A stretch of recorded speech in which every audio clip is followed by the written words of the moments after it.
गाम राम ने राम राम जी सारा ने। आज भाई राजीव दीक्षित जी के जन्म दिवस पर, साथ में पुण्यतिथि पर हम सब लोग इकट्ठा हुए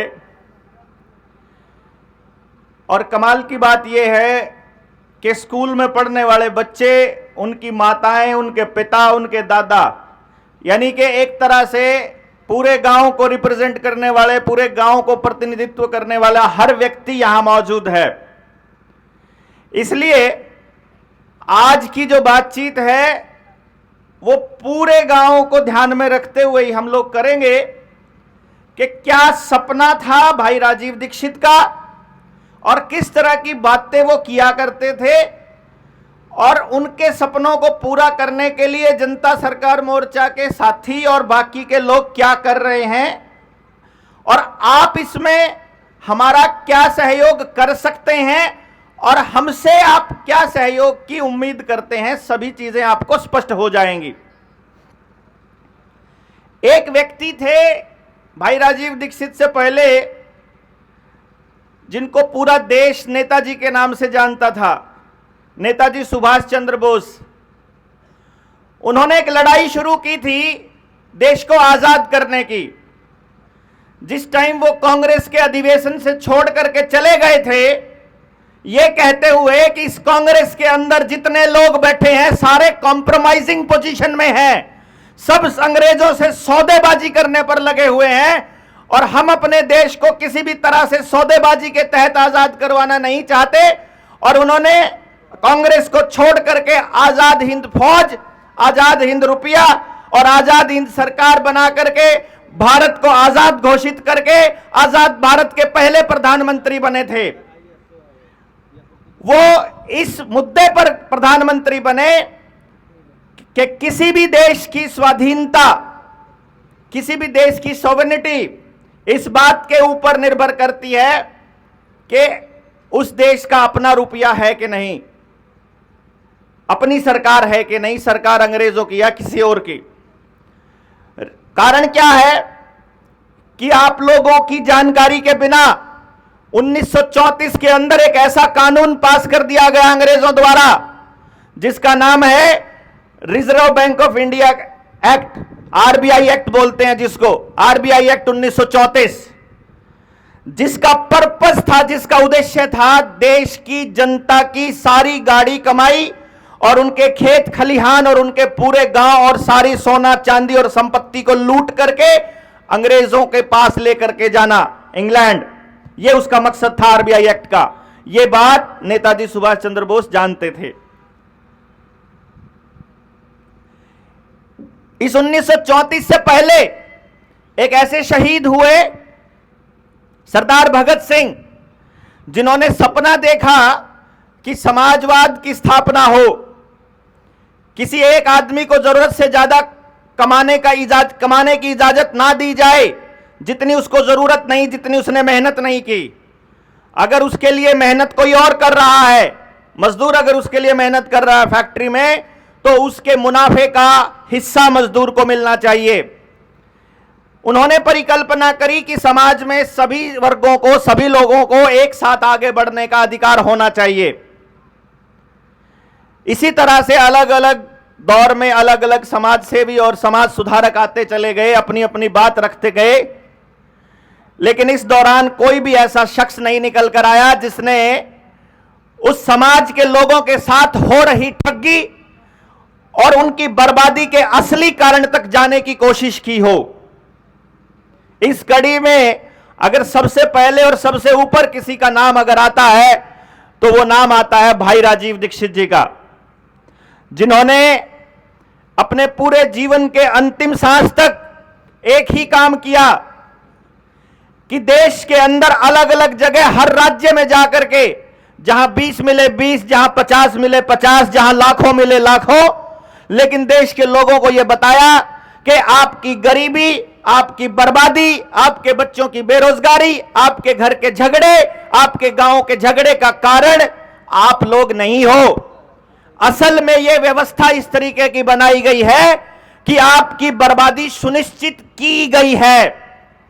ऐसे हालात पैदा किए जाएंगे, ऐसे कानून बनाए जाएंगे। खेती के 3 कानून बिल्कुल आपके सामने की बात है। 3 कानून आपके सामने बने और आपको पता ही नहीं चला, और सरकार में बैठा आदमी कहता है कि ये कानून आपके फायदे के हैं। अरे फायदे के हैं, पहले हमको बता तो दो। मैं और डॉक्टर अजय बलारा किसान आंदोलन के दौरान गांव-गांव जाकर के लोगों को यह बताया करते थे कि पहले कानून में यह लाइन है जो बर्बाद कर रही है दुकानदार को, यह लाइन है जो बर्बाद कर रही है नौकरी करने वाले को, यह लाइन है जो किसान को बर्बाद कर रही है, यह लाइन है जो हाथ का काम करने वाले को बर्बाद कर रही है। इसी तरह दूसरे कानून में, तीसरे कानून में, तीनों कानूनों के अंदर क्या क्या गलत चल रहा है, उन सब की जानकारी हम उनको लगातार दे रहे थे। लेकिन सरकार ने यह जानकारी नहीं दी। और साथ में सिर्फ उस कानून की बात नहीं कर रहा हूं, पिछले 10 सालों में आपकी जिंदगी को बर्बाद करने के लिए लगभग 150 कानून बना चुके हैं और आपको एक भी कानून के बारे में नहीं पता है। घर के अंदर डंगर रखने का, बिजली का, बीज का, खेत का, फसल बोने का, कर्जे का, बच्चे पालने का, बच्चों की शिक्षा का, पैसा लेने का, आधार कार्ड का, परिवार की संपत्ति को रजिस्टर कराने का, आपके फैमिली आईडी बनाने का, आपके वैक्सीनेशन का, या ऐसी ऐसी तमाम तरह की चीजों के ऊपर, चाहे फैक्ट्री के अंदर काम करने वाला मजदूर हो, सड़क पर रेहड़ी लगाने वाला मजदूर आदमी हो, या कोई कंपनी फैक्ट्री में काम करने वाला कर्मचारी हो या सरकारी कर्मचारी, हर व्यक्ति का गला घोटने के लिए कानून बनाए गए। लेकिन किसी भी व्यक्ति ने आज तक, मैं गारंटी से कह रहा हूं, जनता सरकार मोर्चा के बनने से पहले यहां 70-70 साल के मेरे बुजुर्ग भी बैठे हैं और लोग भी बैठे हैं, आज तक किसी व्यक्ति ने गांव में आकर किसी को यह नहीं बताया कि कानून बनाए कैसे जाते हैं, बनाए कैसे जाने चाहिए और हमारी भूमिका उसमें सुनिश्चित कैसे हो। और जब लोकतंत्र कहते हैं तो लोकतंत्र में लोगों की सुने बिना कोई कानून कैसे बन गया, इस बात का जवाब कौन देगा? कानून बनने की प्रक्रिया समझिए क्या होती है। जब आपको यह समझ में आ जाएगा तब आपको अपना रोल भी समझ में आ जाएगा, और जब रोल समझ में आ जाएगा तो फिर आपको बाकी के कानून समझने के लिए लगभग आपको अपनी जिंदगी के 30 घंटे देने पड़ेंगे, 30 घंटे, तब जाकर बात समझ में पूरी आएगी कि इतना बड़ा खेल है ये। कानून कैसे बनता है इसकी एक बार झलक मैं आपको बताता हूं। चाहे विधायिका हो, चाहे संसद हो, सबसे पहले जो व्यक्ति समाज में थोड़ा बहुत बदलाव करना चाहता है, उस बदलाव के चलते वो कोई कानून बनवाना चाहता है, सांसद हो या कोई विधायक हो या कोई पॉलिटिकल पार्टी हो, वो भी किसी सांसद के जरिए ही बिल पेश करती है। संसद में बिल पेश होगा, सबसे पहले वो व्यक्ति बताएगा कि मैं इस कानून के जरिए समाज के इस तबके के लिए इस कारण से यह नियम बनाना चाहता हूं, मैं चाहता हूं कि यह संसद ऐसे नियम बनाए। उस कानून, उस बिल की सारी एक एक कॉपी बना करके हर सांसद को दी जाती है। वो सांसद उसको पढ़ेगा, उसमें देखेगा अच्छा किसान का कानून है, तो एक काम करते हैं, चाहे किसी के पास 2 मेंबर हो, चाहे किसी के पास 2 लाख, हर किसान संगठन को वो चिट्ठी लिखेगा, उसको बोलेगा कि एक कानून पास हो रहा है, मतलब हमें पेश हो रहा है, इस कानून में ये चीजें दी गई हैं, आप अपनी राय दीजिए। वो किसान संगठन उस बिल को पढ़ेगा। जो सांसद को 2.5 लाख रुपया, 3 लाख रुपया मिलता है भत्ता, वो ये फोटोस्टेट करवाने का मिलता है कि सारे संगठनों को फोटोस्टेट करवा के उसने बाई पोस्ट भेजना है। सबके पास जब वो कानून चला जाएगा, उसके बाद किसान संगठन उसको पढ़ेंगे, वो देखेंगे कि इसमें इस तबके का नुकसान हो रहा है, इसमें 2 एकड़ वाले किसान का नुकसान है, इसमें 15 एकड़ वाले का नुकसान है, इसमें समाज के इस तबके का है, तो वो उसका पूरा विवरण लिख करके उसमें क्या क्या कमियां हैं वो कमियां लिख करके सांसद के पास भेजेंगे कि देखो तुम्हारे इस कानून में, तुम्हारे इस बिल में, इस प्रस्ताव में ये गलतियां हैं, इन गलतियों को ठीक कर दो। सारे किसान संगठनों से जो जो आपत्ति आई, उन सारी आपत्तियों को दर्ज करके फिर दोबारा से संसद में वो बिल जाएगा कि भाई ये समाज कह रहा है कि ये गलती है इस कानून में, इसको ठीक करो। फिर संसदीय कमेटी की बैठक बैठेगी, वो उस बिल के अंदर वो बदलाव करेगी, वो बदला जाएगा और उस हिसाब से जैसे जनता ने मांग करी थी, फिर वो कानून के ऊपर फिर वो एक पूरा दोबारा से बिल तैयार होगा। जब दोबारा से बिल तैयार होगा, उस बिल के तैयार होने के बाद संसद में उस पर बहस होगी। बहस में जो बिल पेश करने वाला है वो उसके फायदे गिनाएगा, जो उसके विरोध वाला है वो उसके नुकसान गिनाएगा। एक तरफ फायदे को सारे देश के अंदर प्रचारित किया जाएगा, दूसरी तरफ विपक्ष द्वारा उसके नुकसानों को प्रचारित किया जाएगा, और देश की जनता में जो उन कानूनों के लिए हवा बनेगी उसके आधार पर संसद में वोटिंग होगी। वो वोटिंग तय करेगी कि मेरे देश की जनता ने इस कानून के ऊपर ये राय रखी है और इसलिए अब इस कानून को पास हो जाना चाहिए कि नहीं हो जाना चाहिए, और संसद में बहुमत से कोई कानून पास होगा। यदि वो कानून किसी मूलभूत संरचना को गिराने के लिए, हटाने के लिए या बदलने के लिए है, जैसे कि जिसको मनी बिल बोलते हैं, पंचायत के अधिकार छीनने हैं कि नहीं छीनने हैं, आपके जीने के अधिकारों के ऊपर कोई आक्रमण है, मौलिक अधिकारों के ऊपर, मौलिक किसी चीज के ऊपर अगर अधिकार, गांव की पूरी संरचना के ऊपर अगर कोई अटैक है या उसमें बदलाव करना है, उस केस में 2/3 बहुमत चाहिए होता है। अब आपको समझना है कि यह खेल कैसे खेला, खेती के तीनों कानून कैसे पास किए गए।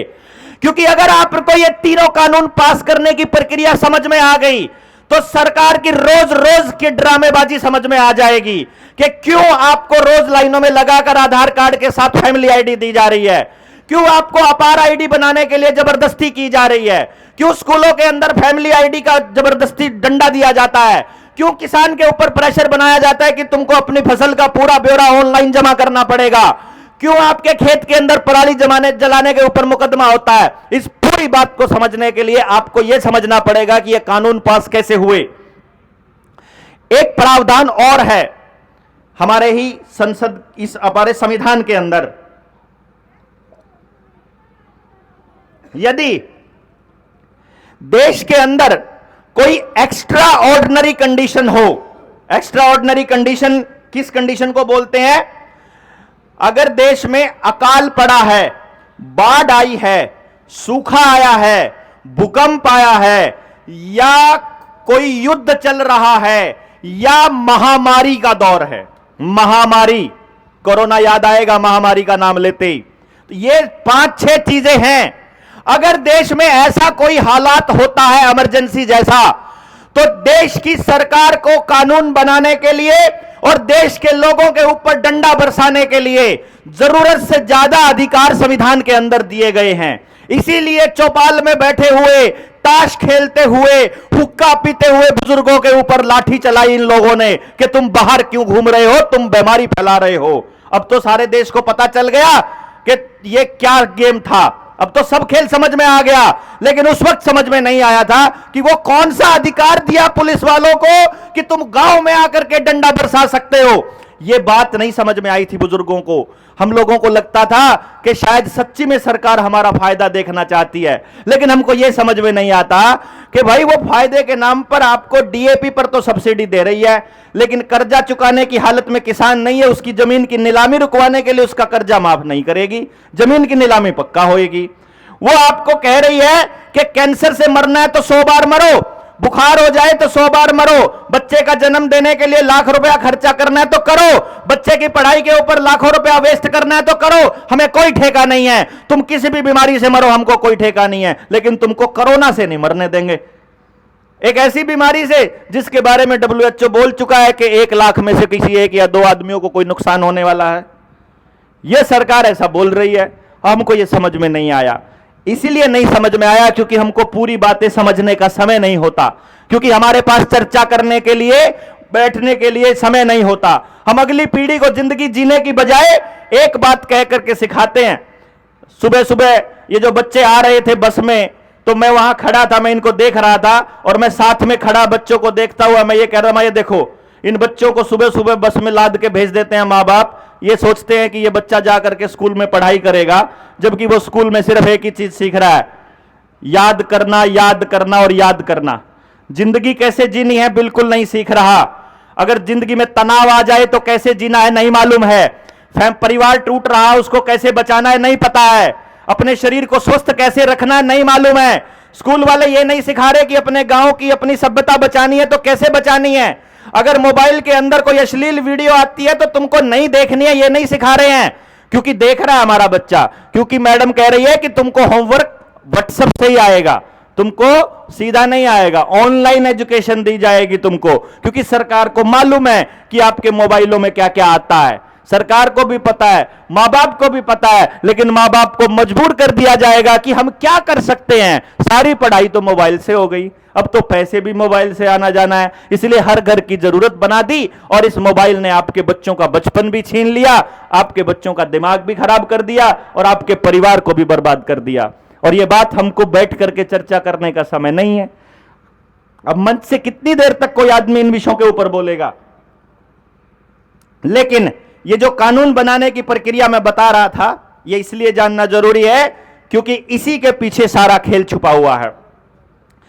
तो जो मैं आपको बता रहा था, सूखा, भूकंप, बाढ़, युद्ध, महामारी जैसी स्थिति में सरकार को जरूरत से ज्यादा अधिकार दे दिए जाते हैं। एक खेल और होता है इसके अंदर। संविधान के अंदर कानून बनाने का जो अधिकार है उसमें एक बात और ऐड करी गई है, एक बात और जोड़ी गई है कि यदि संसद यानी कि मेंबर ऑफ द पार्लियामेंट अगर अपनी सीट पर नहीं बैठा है तो वो वोट नहीं कर सकता। समझिएगा, ये लाइन कोई छोटी मोटी लाइन नहीं है। हर लाइन का कोई ना कोई मतलब होता है, उसका इस्तेमाल किया जाता है। उसमें लिखा है यदि कोई मेंबर पार्लियामेंट का अपनी सीट पर नहीं बैठा है तो वो वोट नहीं कर सकता। फिर संसद के अंदर कानून पास होगा ध्वनि मत से। अब सरकार ने कहा कि कोरोना चला हुआ है, संसद की कार्रवाई को स्थगित किया जाता है, संसद में मेंबर नहीं आ पाएंगे लेकिन वोटिंग करने के लिए मेंबर आएंगे। तो डॉक्टरों ने बोला है कि 6 फुट की दूरी चाहिए, तो एक कुर्सी और अगली कुर्सी में इकट्ठे नहीं बैठ सकते। तो अगले नंबर पर जो आदमी बैठा है, जो सांसद बैठा है या जो मंत्री बैठा है, बैठने का क्रम क्या होता है, पहले नंबर पर प्रधानमंत्री बैठता है, दूसरे नंबर की कुर्सी पर गृह मंत्री बैठता है, तीसरे नंबर की कुर्सी पर इसी तरह से मंत्री बैठते हैं, फिर उसके बाद सत्ता पक्ष बैठता है, फिर विपक्ष का नेता बैठता है, फिर आगे विपक्ष के लोग बैठते हैं। यह तरीका होता है बैठने का। तो जो सांसद दूसरे नंबर पर बैठा है वो अब चला गया उठ करके तीसरे नंबर पर, और जो तीसरे नंबर वाला है वो चला गया 5वें नंबर पर, जो चौथे नंबर वाला है वो चला गया 7वें पर। अब यहां पर प्रधानमंत्री के अलावा पूरी संसद में एक भी सांसद अपनी कुर्सी पर नहीं बैठा है। यदि वो अपनी कुर्सी पर नहीं बैठा है तो वो वोट नहीं कर सकता। अगर वो वोट नहीं कर सकता तो फिर वोटिंग के जरिए आपको सिर्फ ध्वनि मत से वोट करना है। अब मैं आपको संसद की कार्रवाई बता रहा हूं, मैं एक बात कह रहा हूं, मैंने कह दी मान लेते हैं, आप में से कुछ लोगों को समझ में आया, उनको बोलना है हां, कुछ लोगों को समझ में नहीं आया, उनको बोलना है ना। मतलब मैं आपको यह कह रहा हूं, अभी मैं आपको दिखाऊंगा कि कैसे हुआ संसद में बिल पास। समझ, तैयार हो सारे के सारे? तैयार हो? अरे बोल के जोर से बोलना है, तैयार हो? नहीं, ऐसे नहीं बोलना। आधों ने कुछ ने बोलना था हां, कुछ ने बोलना था ना। मैं जो भी सवाल पूछूं, कुछ ने बोलना है हां, कुछ ने बोलना है ना। मेरी बात समझ में आ रही है?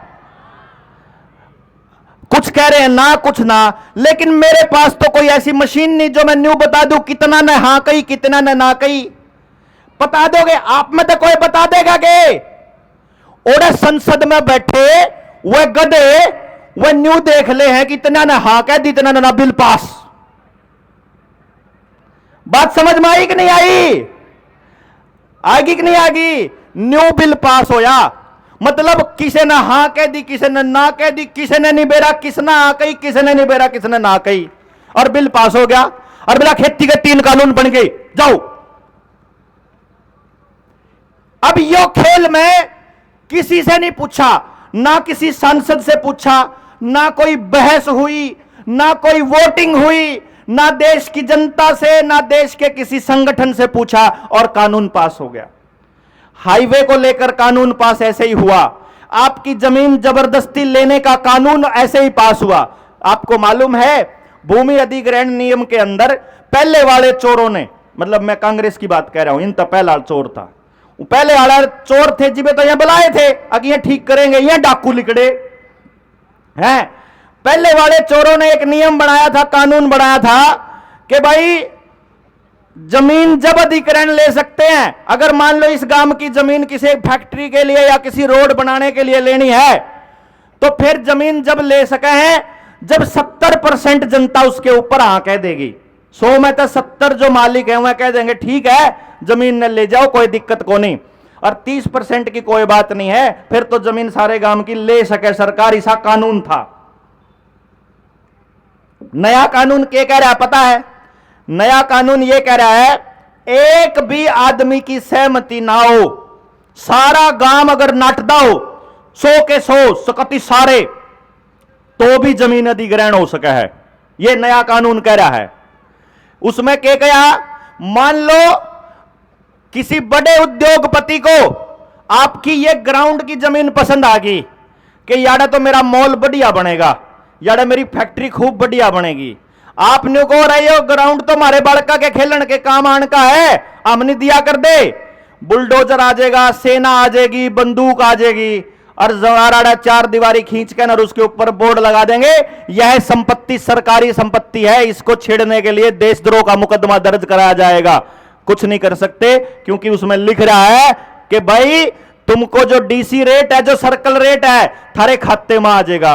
मारा खाता क्यों कर बेरा लग गया? अरे सब कुछ ऑनलाइन आप तो देने लाग रे, आधार कार्ड की गेल जोड़न लाग रे, बिजली का बिल, पानी का बिल, जमीन के कागज, ration card, driving licence, tractor के कागज, अपने खेत के कागज, अपना गैस का कनेक्शन, अपना और जितने कागज है सारे कागज दे तो दिए इन्हें सब बेरा, इस जमीन का कागज इसके नाम पे है, इस जमीन का कागज इसके नाम पे है, और इस आदमी का यो आधार कार्ड है, इसका ये इस बैंक में खाता है, इतना लोन है, इसका बालक इस देश में जा रहा है, इसका बालक इतनी उम्र का है, सारा बेरा इन्हें न्यू बेरा इनके घर में इतनी लड़ाई बाज रही है, इन्हें न्यू भी बेरा इनका पड़ोस में इतना ब्योत है, इन्हें न्यू भी बेरा इनकी इस पार्टी का नेता है, इन्हें न्यू भी बेरा सरपंच के इलेक्शन में कौन कौन इनका दुश्मन है, उन्हें के दुश्मना ला के शामी खड़े कर देंगे। पंचायती बात कदे होवे नहीं, गांव की बात कदे होवे नहीं, गांव वाले आपस में बढ़े जाओगे कि यह कांग्रेसी है, भाजपा के, यह लल्लो के, यह फलाने के, यह ढिमके के, और वह आप भिड़ भिड़ का आपस में एक दूसरे की जड़ काटी जाओगे, और एक दूसरे की जड़ काटने में सारा का सारा सौदा वह ले जाएंगे। ये उन्हें पूरा प्लान बना रखा। अब इस प्लान को गांव वाला तो समझाओगा कौन? क्योंकि जब कोई समझाना आ जाएगा तो फिर गांव वाले उन्हें समाधान पूछेंगे, समाधान पर चर्चा होने लग जाएगी तो पॉलिटिकल पार्टियां के नीचे की जमीन साफ हो जाओगी, गांव के समझ में आ जाओगा कि भाई रे या तो लूट चल रही है, लूट क्यों कर चल रही। मैं एक गांव में गया, 4500 वोट थी उस गांव में, मैंने उस गांव के ऊपर रिसर्च करी, गांव वाले तो पूछा मगा तारे गांव के नाश होने के रास्ता बताऊं के है? बोला के है?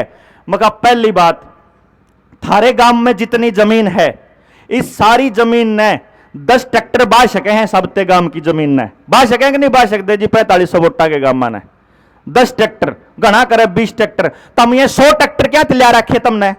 बोला रामपुर ने दिया कौन था? एक दिन में तो किले की फरत धर के ठा लिया। अरे किस्त कौन पाट रही? क्यों 2 किले पे 1 किले पे ट्रैक्टर की किस्त कटता पड़ देगा अगले के, तो जिन्न से पूरी कौन होंगी?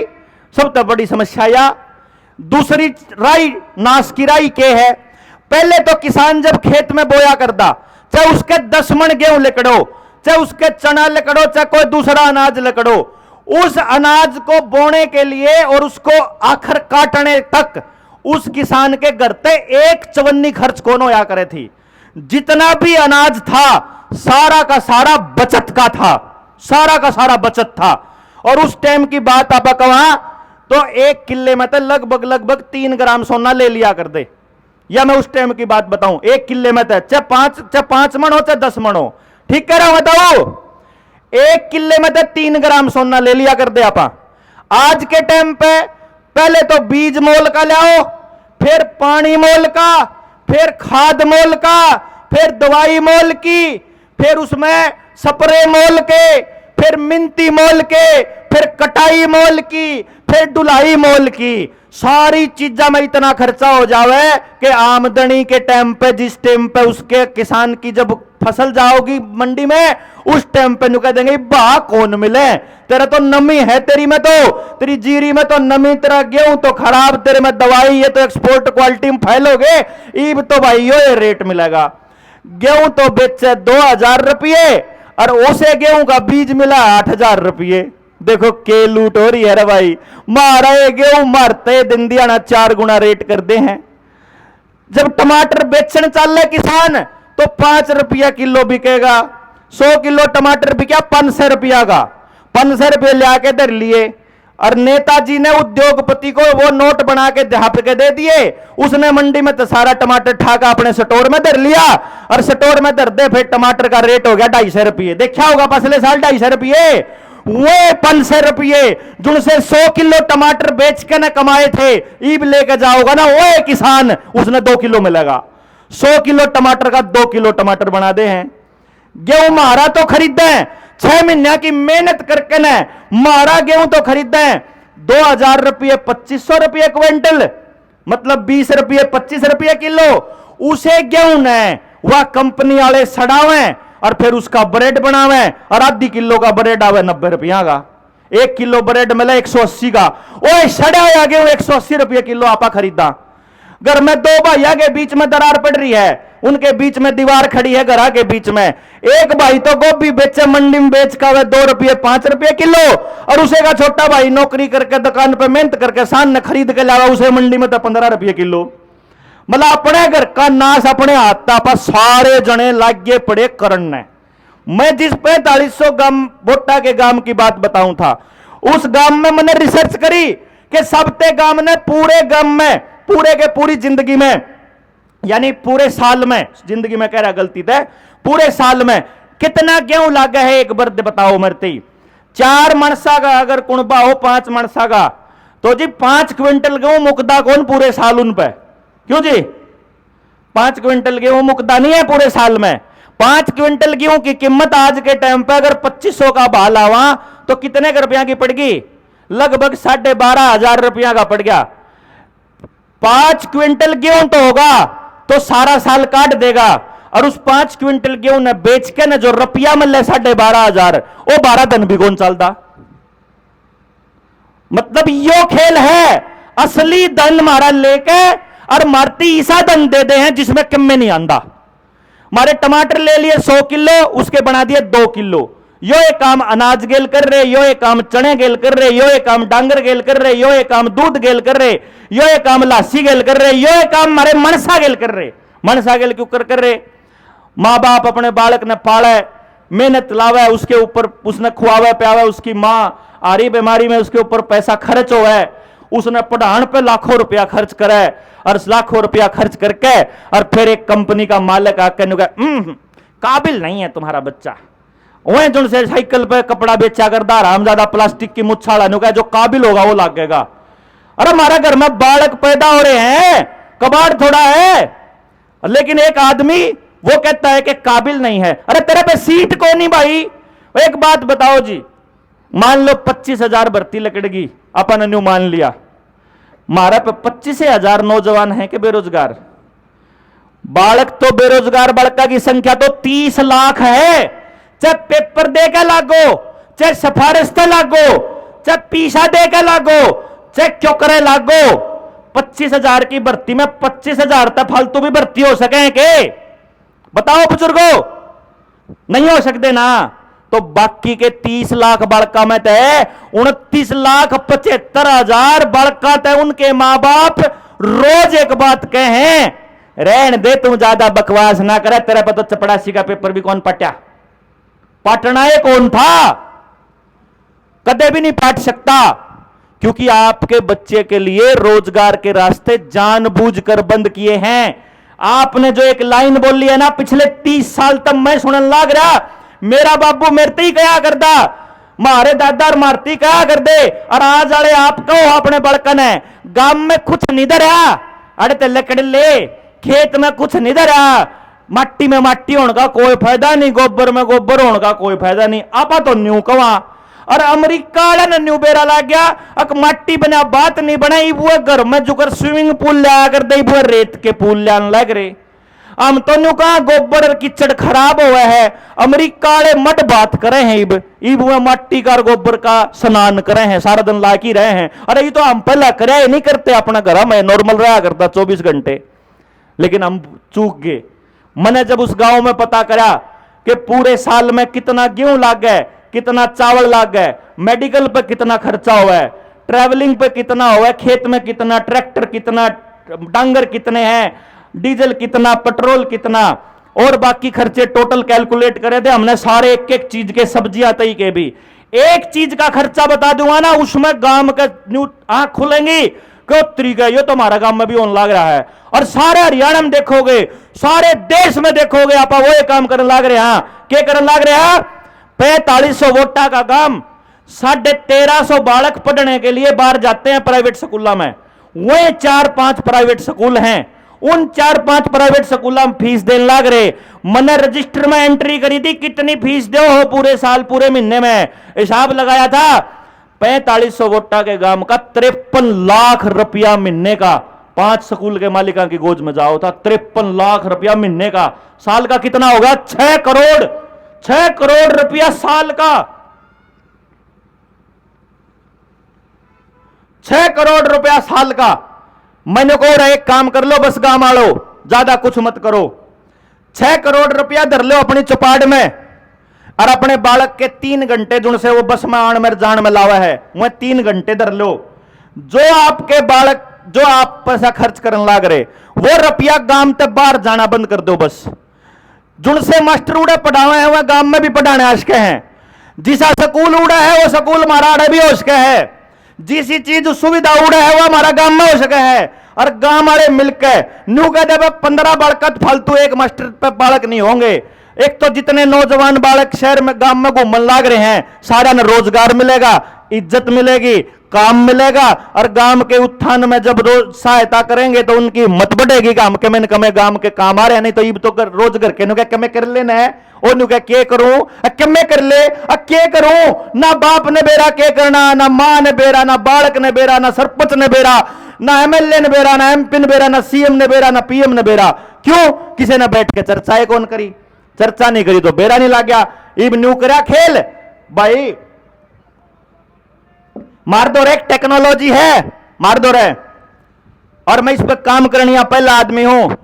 3 साल की उम्र से लेकर किसी भी बालक के बारे में हम न्यू बता सका कि इस बालक पर यो टैलेंट है, परमात्मा ने इस बच्चे को ये दिमाग दे रखा है, यो बालक साइंटिस्ट बनने के लिए पैदा हुआ, यो इंजीनियर बनने के लिए, यो मिस्त्री बनने के लिए, यो टेक्निकल काम के लिए, यो खेलने के लिए, ये बैठा रहने के लिए, यो कंप्यूटर के लिए, यो लेखक बनने के लिए, यो कवि बनने के लिए, यो संगीतकार बनने के लिए, यो काम करने के लिए।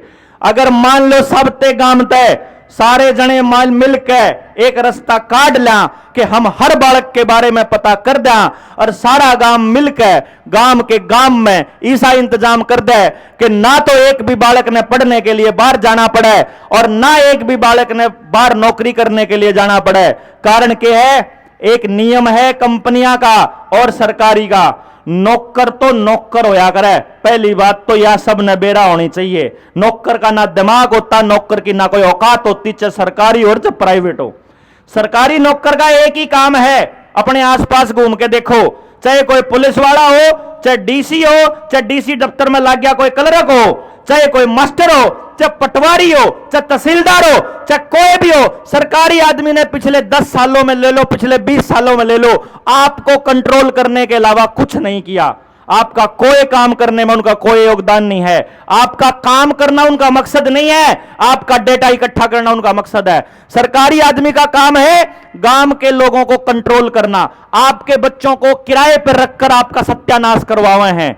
डीसी आप ही का बालक है, पुलिस वाला जो आपके ऊपर डंडा बरसा रहा है वो आप ही का बालक है। जिस आशा वर्कर ने, आंगनबाड़ी वर्कर ने आपको इंजेक्शन लगाने के लिए जबरदस्ती करी थी, वो आप ही की बुआ भतीजी बेटी थी, वो आप ही के बीच की थी। ई भुगतन लाग रहे, सारे के गोड्डे खत्म हो गए, किसी के सिर में दर्द हो रहा, किसी के आंख चली गई, कोई हार्ट अटैक होने लग रहा, ब्रेन हेमरेज होने लग रहा है, मरण लग रहे रोज की रोज। ई बेरा लग गया कि नाश कर दिया सबते गांव का। लेकिन कौन थे? मैं आप ही के बीच के लोग थे। यो तो काम है जी सरकारी नौकर का। ईब कर लो प्राइवेट नौकर का खेल। प्राइवेट कंपनी का एक नियम है कि अगर आपका बच्चा 10 लाख रुपए महीने का काम करेगा तब जाके उसको 1 लाख की तनख्वाह मिलेगी। जय अगर आपका बालक किसी कंपनी के लिए 10 लाख का काम कर सके है तो वो अपने लिए नहीं कर सकता के, वो अपने गांव के लिए नहीं कर सकता के, वो के नहीं कर सकता, कर सके, लेकिन बैठ के इस पर चर्चा काम करने की किसी ने फुर्सत को नहीं। जब आप काम करने लगाएंगे ना इसके ऊपर प्रैक्टिकली होगा कि पॉलिटिकल पार्टियां के जो से पालतू गुर्गे हैं, गले में पट्टा पागी रखे हैं, वह आवेंगे, उन्हें देखेंगे नेताजी की तो कुर्सी गई, वो बीच में डिक्के तोड़ेंगे। किसी तरह इनकी मीटिंग सफल ना हो। 2-4 बरी से इसे नकम्या की पहचान कर लो, गांव वाले इकट्ठे बैठ के इस पर चर्चा करने लग जाओ। जनता सरकार मोर्चा के ट्रेंड साथी मार दो रहे, 100-150-200 साथी हैं इस टाइम पे। जब कहोगे आपके गांव में हर मुद्दे के ऊपर चर्चा करने के लिए आ जाएंगे और आपको बता देंगे कि 2 रास्तों में से कौन सा रास्ता ठीक है। एक रास्ता तो यो कि सारे जने कमाओ, कमा कमा के पैसा इस तरीके से एक दूसरे को दो कि मेरा पीसा इस दो रहा है, इसका पीसा इस दो रहा है, सारे गांव का पीसा गांव में घूमता रहा है।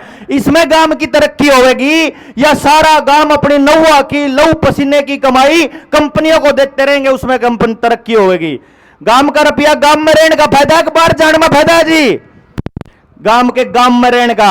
1 रुपया गांव से बाहर नहीं जाओगा किसी भी चीज के ऊपर। अगर गांव वाले बैठ के इसके ऊपर चर्चा करेंगे तो सिर्फ एक रुकावट है इसके अंदर सारी की सारी प्रक्रिया में।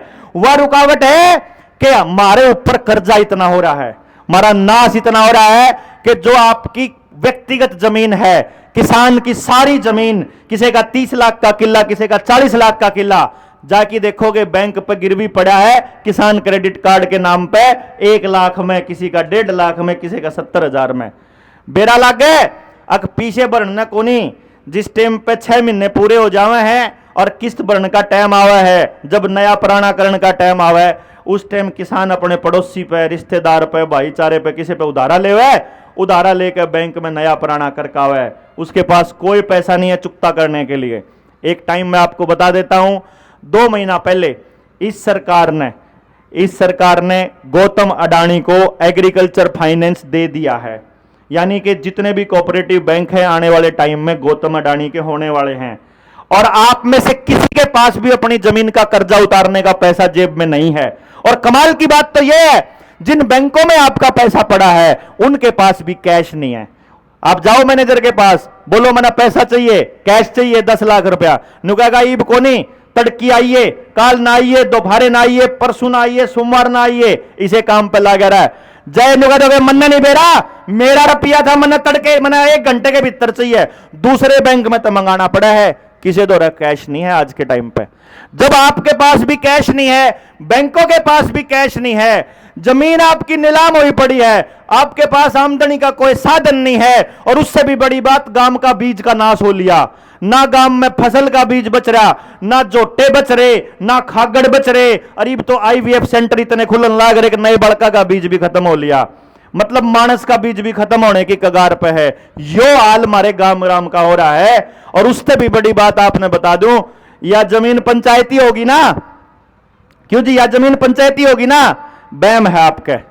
एक बार जाके पता करो, आपके जोड़ की, अस्पताल की, बणी की, शामलात की, सचिवालय की, और यहां तक के मंदिर की, खेड़े की, और आपके इस ग्राउंड की सारी जमीन सरकार ने लॉकडाउन में अपने नाम कर ली। रजिस्ट्री हो ली सरकार के नाम, पंचायत की कौन रह रही, उल्टी लेनी पड़ेगी। या तो गांव में इकट्ठे होके न, या तो पंचायत की जमीन थी हमारे पुरखिया ने इकट्ठी करके न दे रखी, छोड़ रखी थी, आने वाले टाइम में बालक रहेंगे। यो गांव बसना रहना चाहता होगा जिंदगी भर, अनंत काल तक उजड़ना चाहो है, नहीं तो बता दो। बसना चाहो, गुजरना चाहो, बसना चाहोगे तो बालक पैदा करते जाओगे, बालक पैदा करते जाओगे तो जोड़ की, डांगरा की, जमीन की, मंदिर की, इस ग्राउंड की जरूरत पड़ती रहेगी। तो सरकार के नाम क्या था भाई? पंचायत के नाम वापस चाहिए, ग्राम सभा के नाम।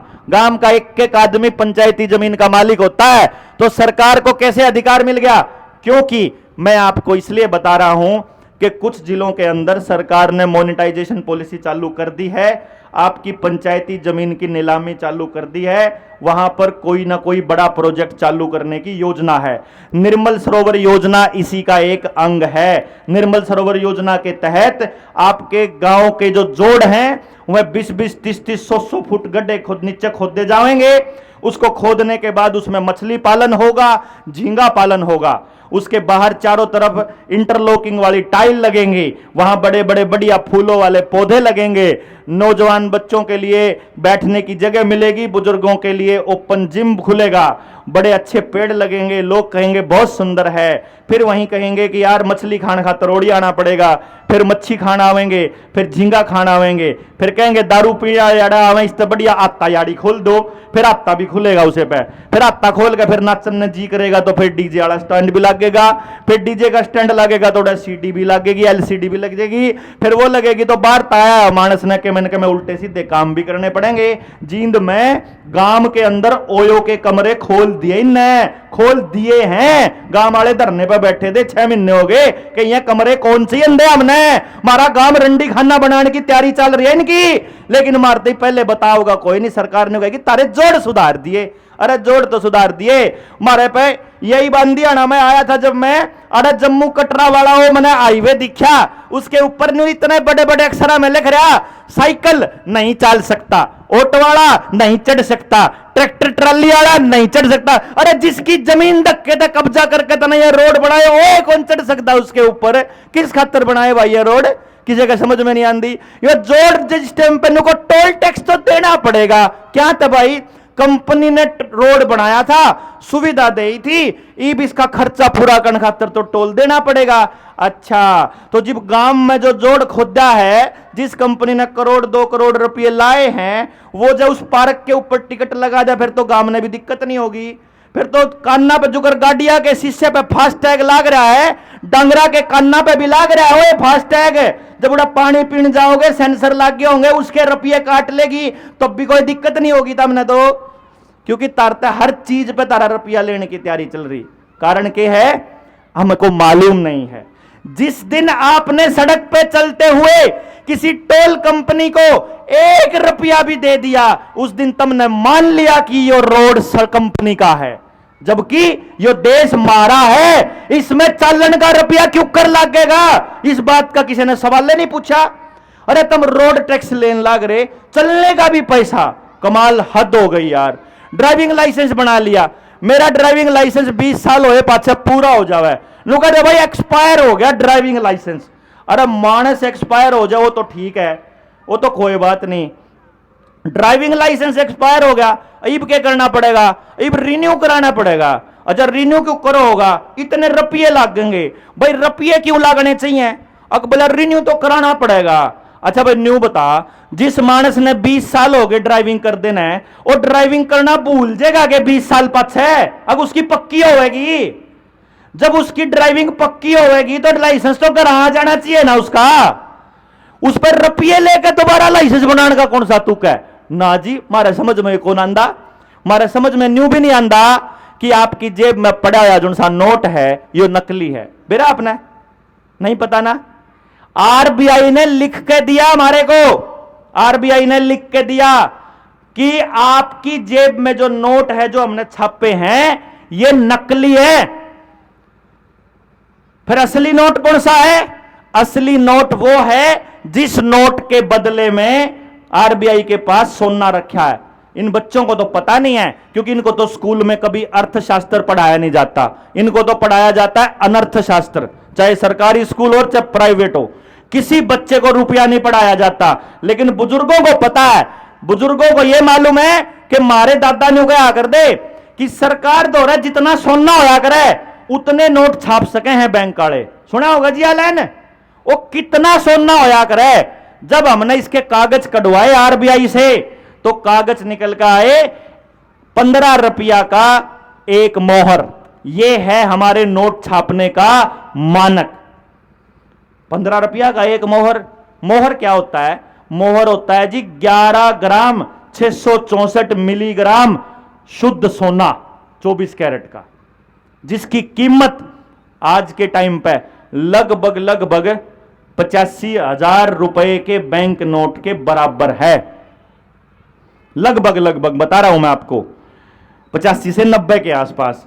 मन ने इसका कैलकुलेशन करा कि भाई इसका मतलब यह हो गया 11.664 ग्राम को अगर 15 से भाग देते हैं तो निकल के आता है 777 मिलीग्राम सोना 1 रुपये में।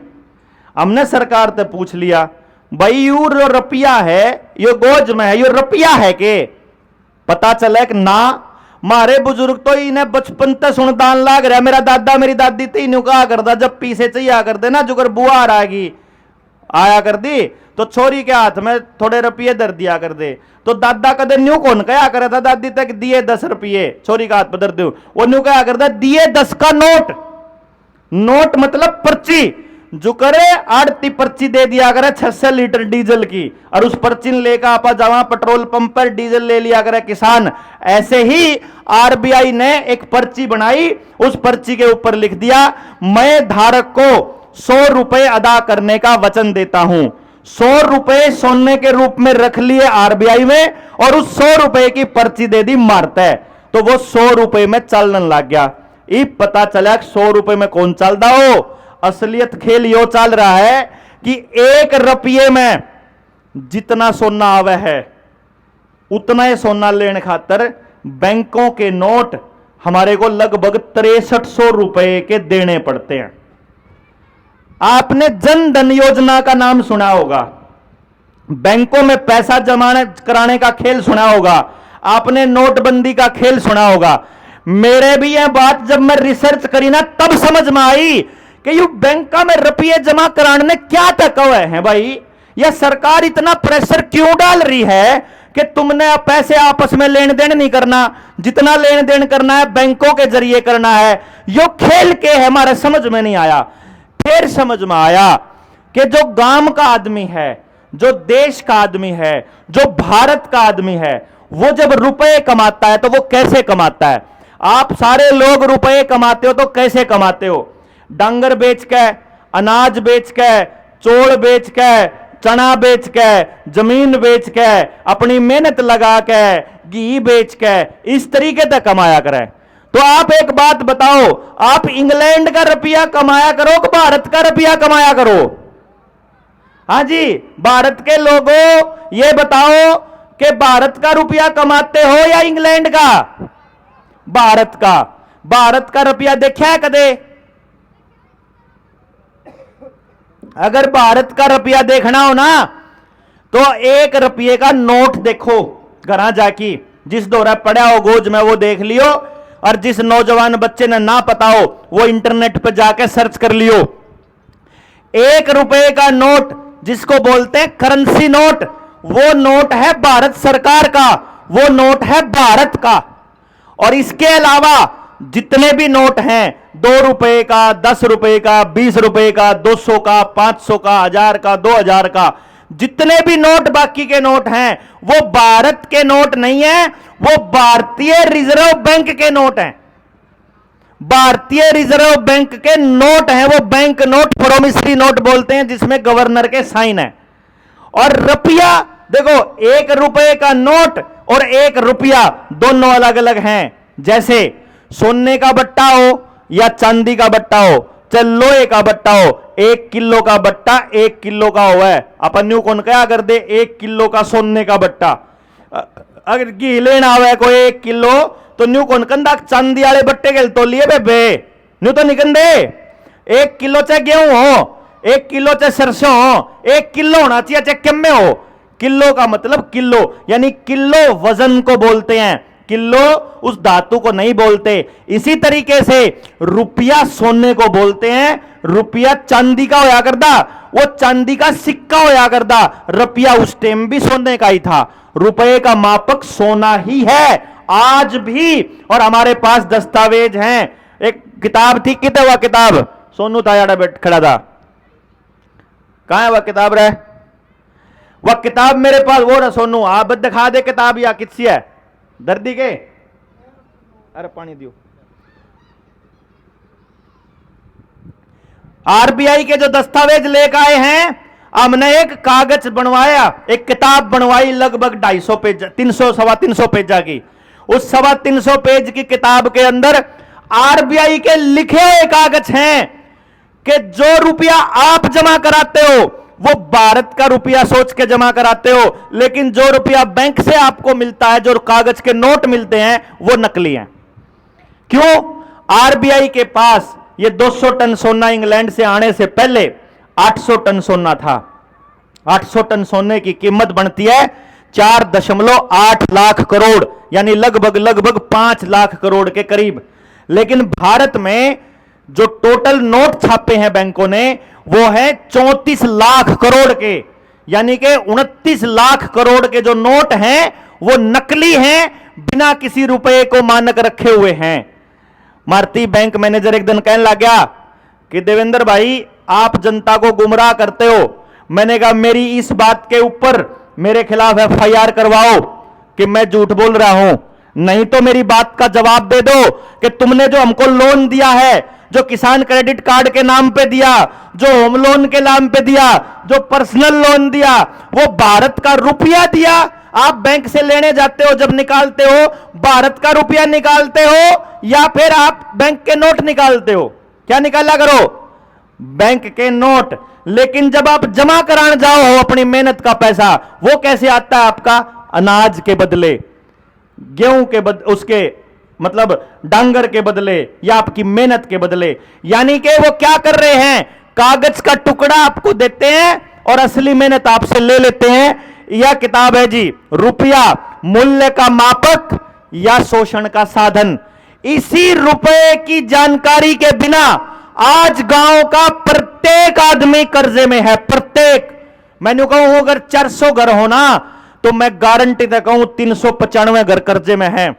और यह सिर्फ आप नहीं हो, पड़ोस का गांव, अगला गांव, अगला गांव, सारा हरियाणा, सारा पंजाब, सारा उत्तर प्रदेश, सारा भारत, सारा नेपाल। नेपाल का खेल सुन लो, मैं नेपाल गया था अभी। नेपाल में पहले राजशाही थी, 2008 में राजा मार दिया। लगभग 15 साल हो गए राजा ने मरे हुए। जब राजा मरा तो बैंक आए, बैंकों ने लोन देना शुरू किया। 15 साल में सारा नेपाल, जिसमें एक भी आदमी कर्जदार नहीं होया करता। आज से 50 साल पहले का भारत देख लो, सारा गांव देख लो। 50 साल पहले एक भी घर कर्जे में नहीं होया करता। कर्जा लेना कलंक बोलिया कर दे। जमीन बेचना मां बेचने के बराबर, दूध बेचना पूत बेचने के बराबर। कदे कोई चीज बेची नहीं खान पीने की। खेत में सारे फ्रूट होया कर दे, कोई आदमी बीमार नहीं होया करता। 25-25 मानस एक एक घर में शांति और प्यार तो रह लिया कर दे। आज 3 मानस भी आपस में बैठे हो तो फोन पे लागे रहे, उन पर बात करने फुर्सत नहीं है। सारे गांव की बेटी ने बेटी कया कर दे, सारा गांव खान में, पेट में, पान में, सारे काम की मौज। लेकिन आज के टाइम पे सारा भारत नहीं, पूरी दुनिया का प्रत्येक किसान आज कर्जे में है। और लिया किस पे था भाई कर्जा? हो कमाल की बात यह है, जिस पे तो आपने ले रखा है, नेपाल का आदमी ने भी उसे पता ले रखा है, अमेरिका ने भी उसे पता ले रखा है, जापान ने भी उसे पता ले रखा है। उस एक ही परिवार का कब्जा है पूरी दुनिया के बैंकिंग सिस्टम के ऊपर। यह बात किसी ने नहीं बताई आज तक।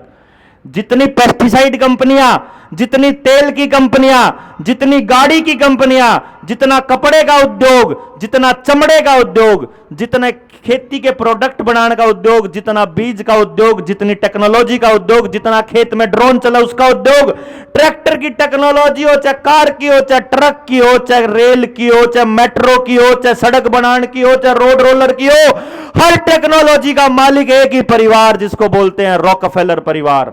सारी दुनिया की एजुकेशन सिस्टम को वो कंट्रोल करता है रॉकफेलर, और सारी दुनिया की बैंकिंग को संभालता है रॉथस्चाइल्ड। आपकी सारा पैसा, आप मोटरसाइकिल की किक मारो हो, रॉकफेलर का घर भरा है। आप खेत में जो भी मशीन लेके जाओ, रॉकफेलर का घर भरा है। आप बैंक में पैसा देने जाओ हो, रॉथस्चाइल्ड की फैमिली के पास पैसा जाता है। आप कर्जा लेते हो, बैंक मजबूत होते हैं, आप कर्जदार होते हो। सारा गांव धीरे धीरे कंगाल होता जान लग रहा है। आज से 30-40 साल पहले देखो, जितनी मेरी माए दादीर मैंने देखी, मैंने मेरी नानीर मेरी दादीर के गले में गलसरी सोना चांदी, हाथा में पैरा में इतना मोटा मोटा 10-10 किलो 20-20 किलो चांदी गांव के गरीब से गरीब आदमी के घर में भी होया करता। आज के टाइम पे सबका सोना गिरवी पड़ा, सबका घर गिरवी पड़ा, सबकी जमीन गिरवी पड़ी, सबकी कार लोन पे, सबके मोबाइल लोन पे, वॉशिंग मशीन लोन पे, टेलीविजन किस्ता पे। आज के आदमी की तो जिंदगी भी किस्ता पे चल रही है। कुछ भी अपना को नहीं रह रहा, यहां तक कि औलाद अपनी नहीं रह रही, परिवार अपना नहीं रह रहा, सब टूटन फूटन पे है। बुजुर्गों, जब बात समझ में आंदी हो तो एक बात मैं कहूंगा कि भाई अगर गलत रास्ते जा रहे हो और कोई आदमी बता दे कि जुगर मान लो मैं आज आऊं था मत लोडा हर मना कोई पूछ लंदा मैं अगताऊ मत लोडा किसी है और वो बता दंदा कि भाई छोरे तू तो गलत राह आ गया, तना तो पाछे तक मुड़ना चाहिए था। तो मना पाछे मुड़ लेना चाहिए था कि नहीं? मुड़ लूंगा जब मत लोडा पहुंचूंगा, जब उसे राह चलता रहूंगा तो पहुंच नहीं सकता। देख बार देख लो, रोक के रुक जाओ, एक बार पता तो कर लो कि ठीक राही चल रहे हैं कि गलत राही है, और जब गलत राही है तो सही राही पता कर लो। गांव का रुपया गांव में बचा लो, अपने बड़का ने गांव में रख लो, अपने बड़का खातर इंतजाम गांव में कर लो। सरकार आपके लिए क्यों करेगी? नेता आपके लिए क्यों करेगा? कंपनियों के मालिक आपके लिए क्यों करेंगे? अरे जिसका गांव बर्बाद हो लग रहा, जिसके बालक बर्बाद हो लग रहे, वहीं सोए पड़े हैं तो किसी और ने ठेका ठा रखा है के? न्यू तो समझ लो बुजुर्गो, न्यू तो समझ लो मेरी माओ, तम नहीं करना पड़ेगा, आपा नहीं करना पड़ेगा। जिस जिसका बात समझ में आ जी उनने आगे आना पड़ेगा, उनने मिलकर काम करना पड़ेगा। और जो अपनी जिंदगी दे गए आने वाले पिछले टाइम में और जो आने वाले टाइम में देने वाले हैं, उन सब ने यो सपना देखा था कि मेरा गांव, मेरा भारत, मेरे देश के लोग सुख और समृद्धि के साथ हों। लेकिन वो तो कितने भी नजर नहीं आ रहा, वो तो कहीं भी नहीं दिख रहा। हर घर में लड़ाई बजन लाग रही, 6 महीने में तलाक की अर्जी दाखिल होने लाग रही, बालक IVF तो पैदा होने लाग रहे, अगर घर में झगड़ा, हर कोने पे, सड़क के हर कोने पे सुंदर सुंदर ठेके, गांव के अंदर चिट्टा, गांव के अंदर दूसरे नशे, सूखे नशे, छोटे बच्चे को भी नशे। आपका बच्चा कॉलेज में पढ़े, कॉलेज में भी नशे की सप्लाई देने लाग रही। पुलिस वाले दौरा जावा अपनी समस्या लेकर वो लट पेल दे, किसान जावा नेता पर अपनी मांग मांगने वो लट पेल दे, जड़ा जाओ अपनी कोई सुनवाई नहीं, कितने भी नहीं। क्यों सुनवाई नहीं? क्योंकि सब ने बेरा, इनकी घर में नहीं बनती, इनकी पड़ोस में नहीं बनती, इनकी गांव में नहीं बनती, इनकी पार्टी बाजी, इनकी लैग बाजी, सब रुपये के पीछे। और रुपये का बेरा लागे, रुपया नकली। लगभग 2000 किसानों के आवेदन हम लोग लगा चुके हैं, 2000। हमने बैंकों से सिर्फ इतना पूछा है कि एक काम करो, जो लोन हमारे को दिया है वो लोन असली रुपये का दिया कि नकली रुपये का, बस एक बार लिख के दे दो। भाई मेरा नाम देवेंद्र बलारा है, मने साबता गांव न्यू कह दे खड़ा होगा, या एक मानस भी कह दो कोई पूरे देश में कि तू लिख के दे दे तू देवेंद्र बलारा है, मने लिखने में क्या दिक्कत है जी? क्यों जी? आपकी औलाद है, उसका नाम है कुछ, मान लो राम प्रकाश या कोई और नाम धर दिया, और कोई न्यू कह दे लिख के दे देगा राम प्रकाश तेरी औलाद है, तो अपन क्या दिक्कत है? जो बात है वह बात लिखने में अपन क्या दिक्कत है? तो बैंक ने अगर हमारे को असली रुपया दे रखा है तो बैंक ने लिखने में क्या दिक्कत है जी? नहीं होनी चाहिए ना, नहीं होनी चाहिए। तो ई बापा आने वाले टाइम में जनता सरकार मोर्चा एक बड़ी कॉल देने वाला है। लगभग 1 लाख लोग समझे हुए, और जिस दिन वो लोग इकट्ठे होते हैं उस दिन पूरे भारत को इन बैंकों के चंगुल से, आपकी जमीन को और सारे मकान, दुकान, गाड़ी, सारे भारत के प्रत्येक व्यक्ति को कर्ज मुक्ति का ऐलान करने वाले हैं कि जो भी आदमी ये आवेदन भर देगा, एक भी आदमी का कोई कर्जा नहीं। लेकिन पंगा तो यो है, ताड़ी तो आपने बजा दी, पंगा की है कि उड़द तो कर्ज मुक्ति का ऐलान करांगे और सारे जने अगले दिन फर्द लेकर फिर पहुंच जाएंगे कर्जा लेने। फिर अरे कर्ज मुक्ति करना समाधान नहीं है, दोबारा से हमारी अगली पीढ़ी कर्जे में ना जावे, यो इंतजाम करना हमारा काम है कि रुपया गांव ते बाहर नहीं जाना चाहिए, यो इंतजाम करना। अच्छा क्यों करे करो, हमने नहीं बेरा भाई। यो रुपया गांव के गांव में रह जाओ, चाहे किससे का चला जाओ, चाहे सारा रुपया एक मानस का चला जाओ, कम से कम गांव का तो होगा वो मानस है। गांव ते बाहर कंपनी दौरे नहीं जाना चाहिए। ईब आने वाले टाइम में हम कुछ सवाल सरकार से थोड़े कड़े पूछने वाले हैं, बहुत ही कड़े वाले, इतने कड़े हैं कि ये गोली भी मरवा सके हैं, जेल में भी डाल सके हैं। उस दिन की तैयारी कर रहे हैं हम लोग। उससे पहले आपका गांव यदि अपने गांव को 100% रोजगार देने वाली शिक्षा व्यवस्था यदि लागू करना चाहता है तो एक काम कर लो। आज जैसे गांव इकट्ठा हुआ है, एक बार आप में से 10-20 लोग इनविटेशन देकर हर आदमी औरत को गांव से बाहर निकाल लो, नहीं तो बात बनेगी नहीं।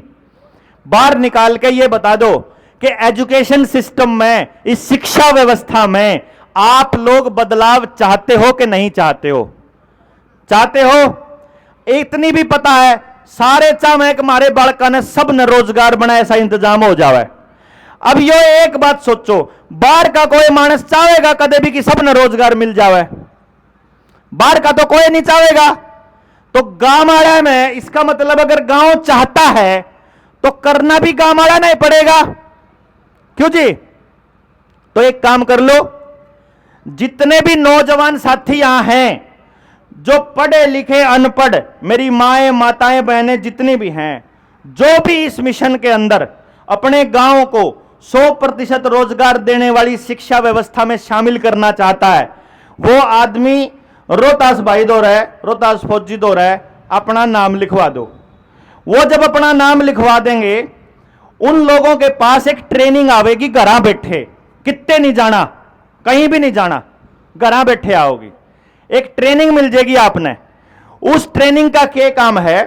वह ट्रेनिंग आपने न्यू बतावेगी कि आपके घर में जो बच्चा पैदा हो रहा है असल में उसका दिमाग कैसा है, वो अगर जिद्दी है तो क्यों है, उसके बाद समझ में नहीं आती तो क्यों नहीं आती, वो टीवी के अंदर क्यों बढ़ा रहा है, वो कंप्यूटर में क्यों बढ़ा रहा है, वो गेम क्यों खेल रहा है, उसने खाना यो पसंद क्यों नहीं आता, उसको स्कूल में समझ क्यों नहीं आता, वो पेपर में इतनी टेंशन क्यों हुआ है, उसका पेपर पास क्यों नहीं होता, वो अपने माँ बाप से बदतमीजी क्यों करता है, वो अपने लिए क्यों नहीं सोच पा रहा। उन सब के अगर कारण पता चल जाएं फिर तो समाधान कर लेंगे आपा।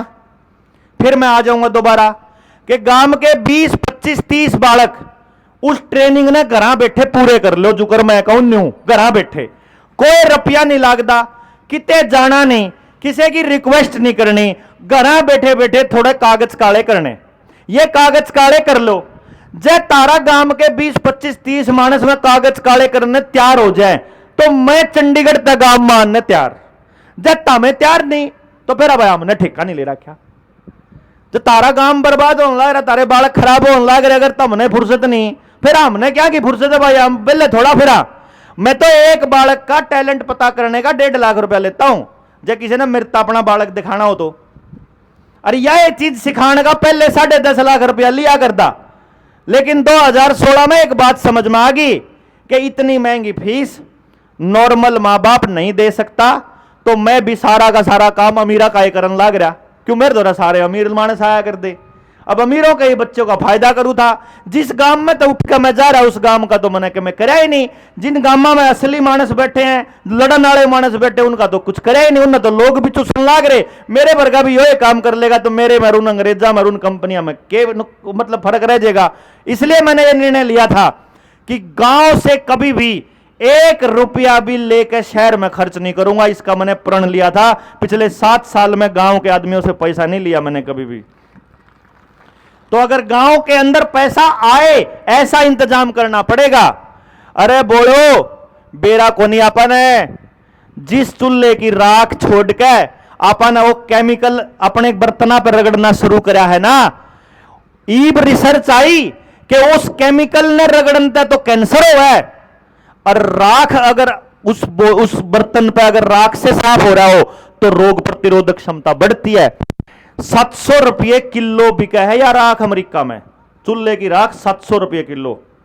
गोसे 1500 के गोश्त बेच जे हैं एक टोकरी 1500 की।